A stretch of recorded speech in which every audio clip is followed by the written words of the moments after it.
Well, hello and good morning to everyone. Very nice, bright and sunny day, great way to start off. And so, in the previous video on the history of globalism, which is the first one I did, History of Globalism Part 1, there was a very big part that started talking about how globalism is really evolved into something where it's about controlling different parts of the world economically rather than through direct political control. Meaning that if you can sort of manipulate the financial actions of a nation, then you can sort of control the political actions of that nation because those countries are going to depend on their economic situations and they're, of course, going to depend on their financial stability. One of the largest things, though, in relation to globalism is something that is actually less talked about, and it is racism. Now, this evolved out of sort of a very old European mentality, and as the world changed and expanded over centuries, parts of the world, such as China, became more powerful. Parts of the world, such as Africa, grew in population, not necessarily more powerful, though. And the concept of globalism is a very old-fashioned European idea. It definitely came from Europe.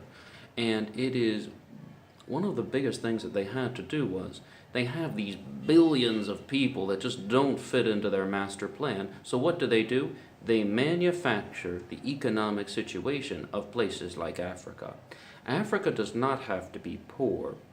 The reason why Africa is poor is because of the loan and credit system involved in international economics, and it's all controlled through finances. Multinational corporations absorb all the money from the natural resources and the people get nothing. But that's not really, we can spend hours talking about the sort of fringe details of it.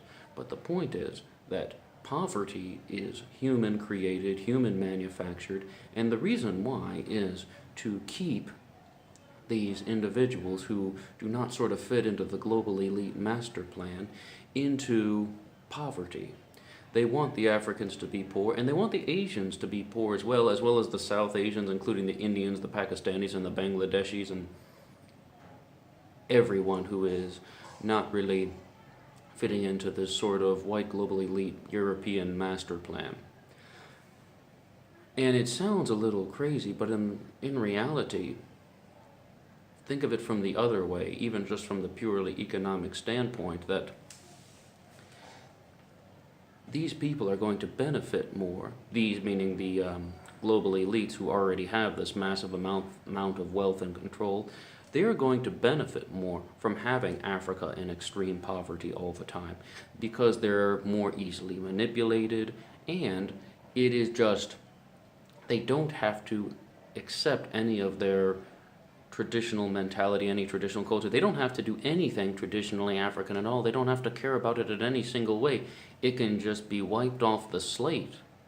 They mean nothing then if they're just going to be a bunch of poor people who are trapped in this one area of the world and can't really do anything about it. They're going to be powerless, and over time this is going to affect the mentality. The people will become powerless and start to feel weaker. Now, the same thing is happening with Asia, and we see this in many poorer Eastern Asian countries, maybe perhaps in places such as Myanmar or places such as Laos. China, however, is growing in power and growing in terms of economics, but there are still just very large amounts of people in China that are very poor, that do not have the access to many educational resources, and they are still fitting into the global elite master plan. Poverty is manufactured, and when they want to keep places like Africa and China,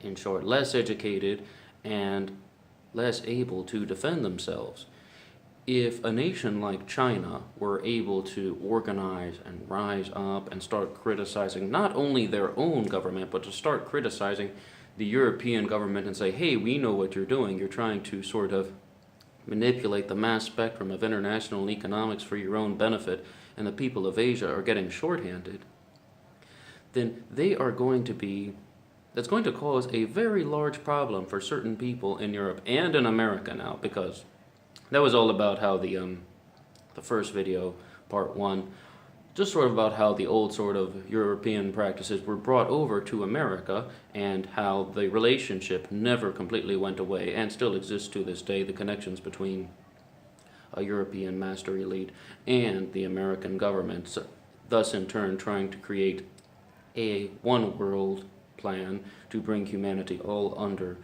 one form of control. In short, the word that we know of as globalism. So this is something that is very, very broad, and it is very, very all-encompassing. And for humanity to be under complete control, Africa needs to stay in Africa. The Asians need to stay in Asia, and the South Asians need to stay on the South Asian Peninsula. They want to just sort of quarter up all these large groups of people that were not originally accounted for in their sort of global elite plan, and they want them to just sort of stay in their little areas. If you can think of Asia or Africa as little areas, yes.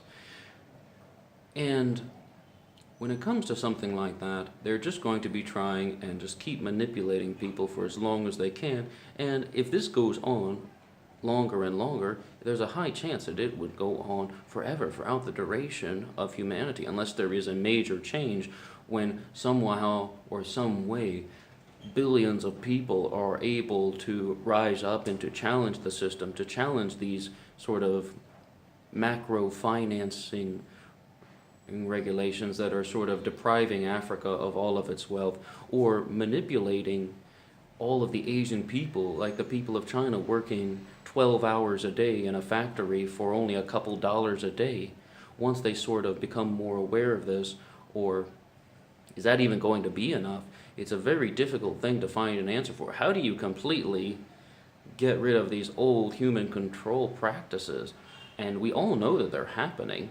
We all know that there are countless amounts of natural resources in Africa, and the citizens on the African continent aren't receiving any of the money.